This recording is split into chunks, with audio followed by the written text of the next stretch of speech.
My dear friends, the subject of my discourse is entitled, Do Married Men Make the Best Husbands? I feel that I'm in a position to converse intelligently on this subject because I happen to be a married man myself.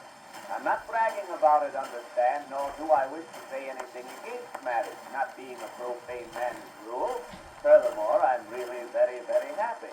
Why, I'm married 4 years, and I'm so happy it doesn't seem like more than 12. And I'll tell you why. It's because we get along so beautifully, my wife and I. Why, only 2 nights ago we were sitting in the parlor, and I held her hand for 3 hours. If I'd have let go, she'd have killed me.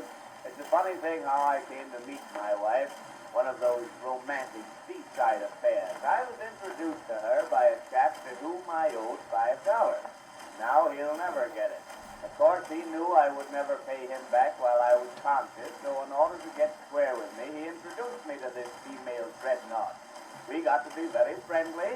Every day we went in bathing together, and that's what started this whole thing. One day, she got out a little too far. Of course, I don't want to stand here and pose as a hero, modesty forbids, but if I hadn't been there at the critical moment to jump in after her, she would have perished miserably. Funny thing, too, my father saved my mother from drowning, and I think I know now why he never wanted me to take swimming lessons. It wasn't that I didn't love the girl. I did. I loved every bone in her head. I'll tell you why.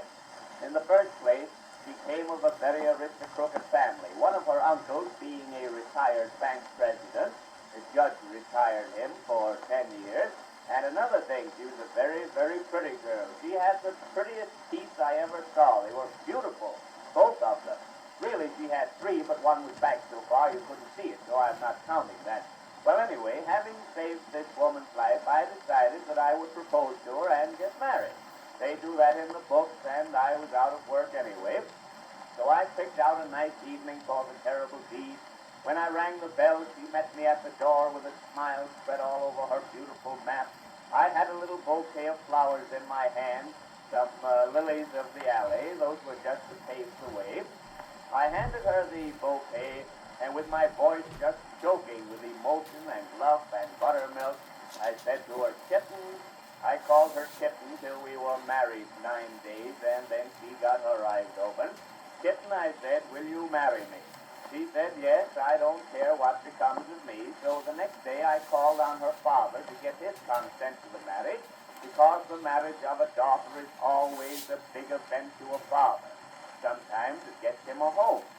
He was a very nice old gentleman.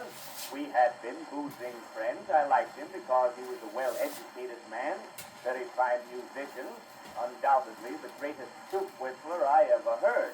You ought to hear him whistle a tomato obligato. Well, the morning I called on him, he was a bit out of sorts, because when I said to him with my usual politeness, I said, "Mr. Dingbat, I want to marry your daughter, and I came to you to get your consent to the marriage."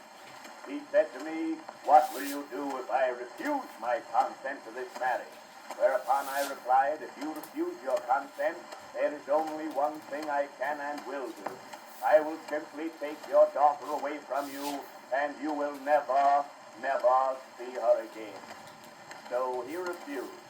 I took her over to the minister's house. We were united in the holy funk of matrimony. This minister was a lovely old gentleman. I didn't want to offend him by offering him a few dollars for having married us, so I showed him how to fix his gas meter so it wouldn't register. And now, my dear friends, trusting this little discourse will serve as a proper warning to prospective Benedict, I bid you a very polite good night.